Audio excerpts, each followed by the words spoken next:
Hi everyone, back to the last section is about the reference genome. Have you ever asked a question like why do we need a reference genome? And here's just like one of its application.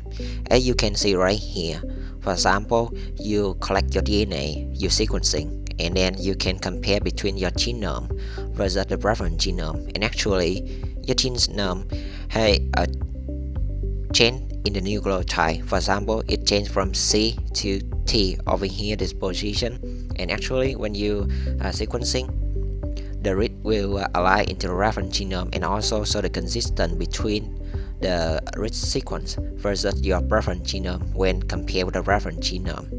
And actually, that's what we call the mutation. And for the mutation in your genome when compared with the reference genome, there's going to be two important factors. The first one is that is it the correct mutation calling? For example, right here, what I show you is just like your genome.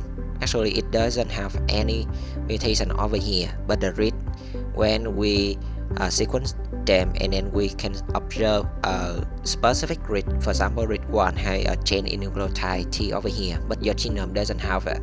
So you may ask a question why it happened. And actually it's just like the evidence to show that this may be wrong, and because it's just like a curve in just like a single read over here 1/3, and also it may be come from the quality of the read. For example, right here, what we can see is about a read that has the length of 40 nucleotide, and usually for the technology like Illuminate, from the starting to the end, in the end of the read sequence, they usually has the low quality. And as you remember about the sequencing technology, it will capture the signal when the nucleotide is attached to synthesize the new sequence.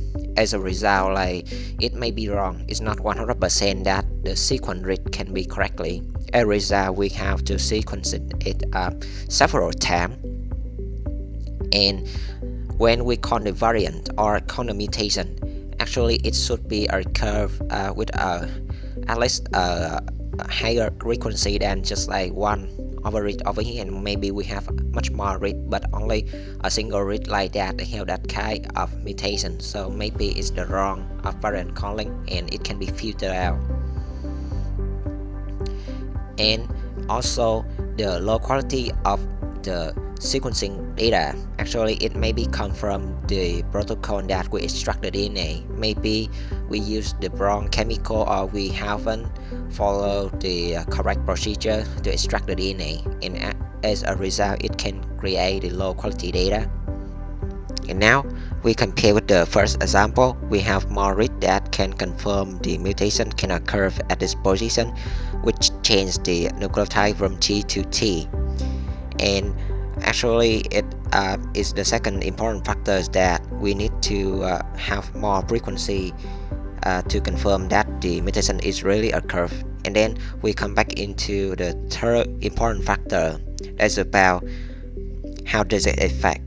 And actually what happened is just like if we change a single nucleotide by another nucleotide, and it's not the frame shift, so it may change the DNA structure. For example, from the mutated DNA, it can be translated into the mutated protein, and because of the change in the protein structure, so it may not work properly, and it may cause the disease. And sometimes even it was like we have a normal DNA sequence, and however they occur a very special mutation at this position, and it caused the change into the stop codon at that one.